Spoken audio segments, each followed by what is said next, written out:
এই তিন ব্যক্তিদের কবরে কোনো প্রকার প্রশ্ন করা হবে না। তাদের মৃত্যুর পর ফেরেশতাগণ ওই পবিত্র আত্মাকে নিয়ে সোজা আল্লাহর দরবারে হাজির হবেন এবং কোনো প্রকার বিচার ছাড়াই তারা জান্নাতে প্রবেশ করবেন। কারা সেই তিন শ্রেণীর মানুষ এবং তাদের কি এমন আমল আছে যার জন্য তারা আল্লাহর পক্ষ থেকে এই পুরস্কার লাভ করবে? তারা দুনিয়াতে কি এমন পুণ্যের কাজ করেছে যার জন্য তাদের দুনিয়াতে থাকতেই এত বড় সুখবর দেওয়া হয়েছে? এমনকি ভিডিওর শেষে এমন একটি আমলের কথা আমাদের প্রিয় নবী সাল্লাল্লাহু আলাইহি ওয়াসাল্লাম বলে গিয়েছেন, যেটি করলে আপনিও মৃত্যুর সাথে সাথে জান্নাত লাভ করতে পারবেন। তাই ভিডিওটি না টেনে সম্পূর্ণ দেখবেন। ফেসবুকে তো অনেক সময় নষ্ট করেন, কিন্তু দুনিয়া ও আখিরাতের কল্যাণের জন্য এই ভিডিওটি আপনার অনেক উপকারে আসবে। প্রিয় দর্শক, এই তিন শ্রেণীর ব্যক্তিরা জান্নাতি, এটা সরাসরি হাদিস শরীফেই লেখা আছে। যাদের মৃত্যু হতে দেরি থাকলেও জান্নাত পেতে দেরি হবে না। কারা সেই তিন ধরনের ব্যক্তি বিস্তারিত জানাবো এই ভিডিওর মাধ্যমে। প্রিয় মুসলিম ভাই ও বোনেরা, আলোচনা শুরু করার আগে আমি আপনাদের কাছে একটি প্রশ্ন করতে চাই, তা হলো জান্নাত অর্জনের জন্য রাসূলুল্লাহ সাল্লাল্লাহু আলাইহি ওয়াসাল্লাম যে সকল আমল দেখিয়েছেন সেগুলো আপনি কায়েম করছেন তো?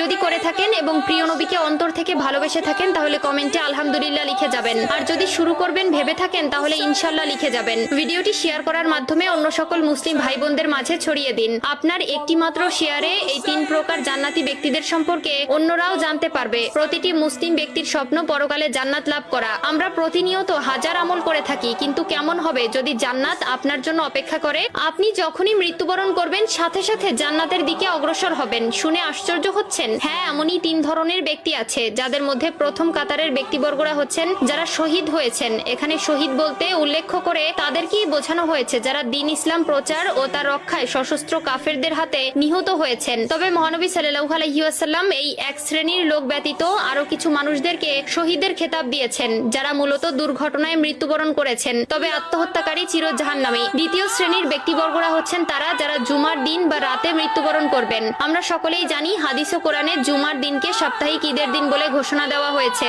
এবং এই দিনেই আসরের নামাজের পর আল্লাহ তাআলা তার বান্দাদের অতি নিকটে চলে আসেন এবং এই দিনের মৃত্যুবরণ করলেও সেটা তার জন্য পুরস্কার স্বরূপ বয়ে নিয়ে আসে। হযরত আব্দুল্লাহ ইবনে আমর রাদিয়াল্লাহু তাআলা আনহু বর্ণনা করেন, রাসূলুল্লাহ সাল্লাল্লাহু আলাইহি ওয়াসাল্লাম বলেছেন, জুমার দিনে অথবা জুমার রাতে কোনো মুসলিম ব্যক্তি যদি মৃত্যুবরণ করে তাহলে তার কবরের ফিতনা থেকে আল্লাহ তাআলা তাকে রক্ষা করেন। তৃতীয় শ্রেণীর ব্যক্তিবর্গরা হচ্ছে ছোট বাচ্চারা। অপ্রাপ্ত বয়সে কোনো শিশু মারা গেলে তাকে প্রশ্নের সম্মুখীন হতে হবে না, যারা তাদের মৃত্যুর সময় পর্যন্ত দুনিয়ার মায়া সম্পর্কে তেমন ভাবে বুঝে ওঠেনি এবং সদ্য জন্ম নেওয়া ছোট দুধের শিশু। উল্লেখিত দুধের শিশুর ওসিলায় ওই শিশুর মা ও আল্লাহ তাআলার মেহেরবানি লাভ করবে। সর্বশেষ সবথেকে গুরুত্বপূর্ণ যে আমলটির কথা প্রিয় নবী সাল্লাল্লাহু আলাইহি ওয়াসাল্লাম বলে গেছেন সেটি হলো যারা প্রতি রাতে সূরা মুলক তেলাওয়াত করবে। যে ব্যক্তি আমলটি করতে পারবে সে বিনা হিসাবে জান্নাত লাভ করবে। আল্লাহ তাআলা তার সেই সকল বান্দাকে তার নূরের চোখে দেখেন যারা কিনা প্রতি রাত্রে ঘুমাতে যাওয়ার আগে আল্লাহর কোরআন থেকে